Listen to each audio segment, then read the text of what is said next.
What's up, you guys? This is Slanging Bricks. In today's video, we're going to be doing a quick unboxing of the gray base plate from Lego. This is a Lego classic. As you can see, it is part number 11024. So you only get one base plate in this pack. Flip it to the back side, you see it's just a standard white background with the Lego logo up there, and as well as the part number, and of course, classic. Since the packaging is paper, you can't always come through and just rip that packaging like so.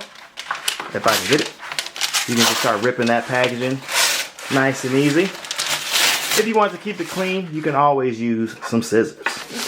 Just like that, check it out. Coming out nice and easy. Go ahead and set that right there. There's nothing else in the packaging. It's just the base plate, no manual or instructions or nothing.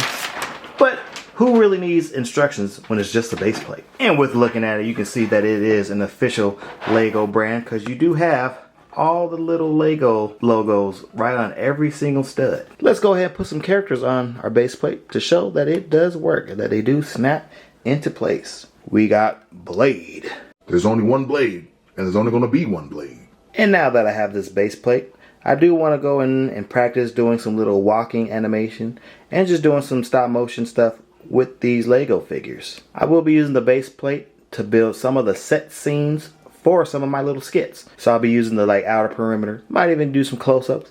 I might even break it up into 4 quadrants so I can have 4 different scenes on one base plate. Be sure to hit our subscribe button and the notification bell so that way you guys are notified when we start coming out with some funny little skits with these characters. This has been Slanging Bricks, and we'll see ya on the next one. Peace.